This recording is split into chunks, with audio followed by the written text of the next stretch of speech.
Bonjour, dans cette vidéo on va s'intéresser à l'exercice qui traite de la multiplication d'un nombre par une puissance de 10.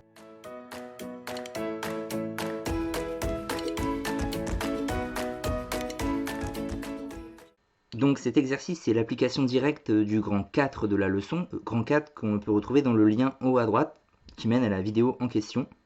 Et donc je vais faire un rappel mais assez bref pour le coup. Alors comment ça fonctionne lorsque l'on souhaite multiplier un nombre, quel qu'il soit, par une puissance de 10?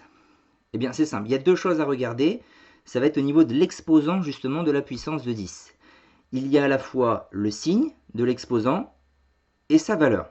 Alors le signe, ce qui va nous indiquer, c'est crucial, il va nous dire si notre nombre va grandir ou diminuer.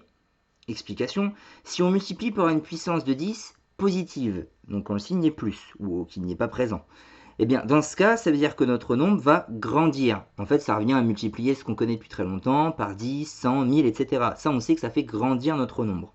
Et si par contre la puissance est négative, comme au petit b par exemple, eh bien là, c'est l'inverse, ça va faire diminuer notre nombre. Ça revient à multiplier par des nombres comme 0,1, 0,01, etc. Et ça, on sait depuis la 6e également que ça fait diminuer nos nombres. Donc voilà, déjà, le signe. Positif, ça va le faire grandir, et négatif, ça va faire diminuer notre nombre. Et la deuxième chose à regarder, une fois qu'on sait si notre nombre va grandir ou diminuer, eh bien c'est la valeur. La valeur va nous indiquer de combien de rangs on va se décaler.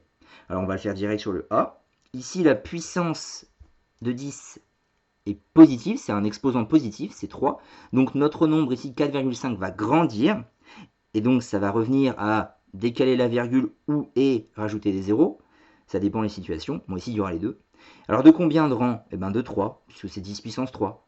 Donc 4,5 déjà. Il ne faut pas hésiter à mettre éventuellement les ponts que je vais faire à chaque fois. Au crayon de bois peut-être pour les gommer ensuite, mais il ne faut pas hésiter à le faire. Alors, je décale déjà d'un rang pour que mon nombre grandisse. Il doit grandir. Donc ça va plutôt partir vers ici, vers la droite. Ce qui va déjà donner 45. 45, seulement quand j'ai fait ça, je n'ai décalé que d'un rang, je n'ai fait qu'un seul pont. Mais moi, je dois plutôt décaler de 3 rangs.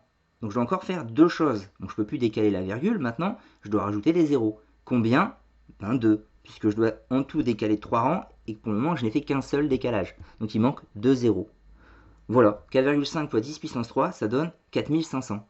Bon, on va faire la suite un peu plus rapidement. Alors 478 fois 10 puissance moins 2, exposant négatif, mon nombre va diminuer du coup. De combien? De 2 rangs. Ah. Bon, alors il n'y a pas de 0 à supprimer, c'est directement déplacer la virgule. Problème, là il n'y en a pas. Oui, il faut se rappeler que lorsque la virgule n'est pas apparente, c'est parce que toujours elle est à la fin. En fait, elle est ici la virgule. 478, on peut l'écrire comme étant 478,0, etc. Bon, du coup, on va décaler la virgule pour que mon nombre diminue de 2 rangs. J'hésite pas à faire les deux ponts. Et donc, ça va donner 4,78. Voilà, j'ai bien déplacé la virgule de 2 rangs. Au C, on a 0,065 fois 10 puissance 3. Exposant positif, mon nombre va grandir. Décalage de combien de rangs? 3 rangs. C'est facile en fait, on me donne tout de suite de combien je vais devoir décaler. Donc je fais mes ponts au crayon de bois, au stylo. Ça donne ça. La virgule va être décalée de 3 rangs. Donc elle va se retrouver ici, ce qui va donner tout simplement 65. 365,4 fois 10 puissance moins 6, exposant négatif, mon nombre va diminuer, et beaucoup, puisque de 6 rangs, je vais devoir décaler la virgule. Donc je peux déjà la décaler de 3 rangs, pour la faire arriver avant le 3, mais seulement là je n'ai décalé que de 3 rangs, et je dois faire en tout un décalage de 6 rangs, donc il va falloir ajouter des zéros.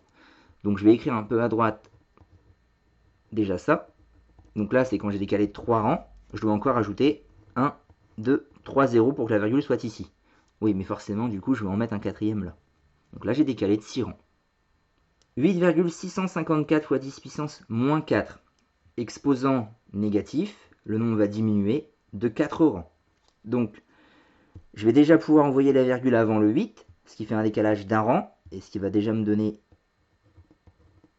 8654. Mais là, je n'ai décalé que d'un rang, donc je dois encore ajouter 3 zéros. Voilà, ce qui fait en tout 4 rangs de décalage. La virgule est ici, donc je dois mettre en plus un 0 là. On continue avec le F. 0,0045 fois 10 puissance 6. Ah, exposant positif, cette fois, notre nombre va grandir, et beaucoup, puisque c'est 6, la valeur de l'exposant. Donc on décale la virgule pour que mon nombre grandisse. Je peux déjà décaler de 4 rangs, ce qui me donne 45. Oui, mais moi je dois décaler de 6 rangs, pas 4, donc il me manque encore 2 zéros. 67,1 fois 10 puissance 3, exposant positif, ça commence à se répéter bien évidemment. Ça montre bien qu'il n'y a pas grand chose à retenir finalement. Donc le nombre grandit, décalage de 3 rangs, ça devient déjà 671, mais là je n'ai décalé que d'un rang, il me manque 2 zéros. Voilà, 67 100. Enfin, je termine avec le H, 0,0051 fois 10 puissance moins 2.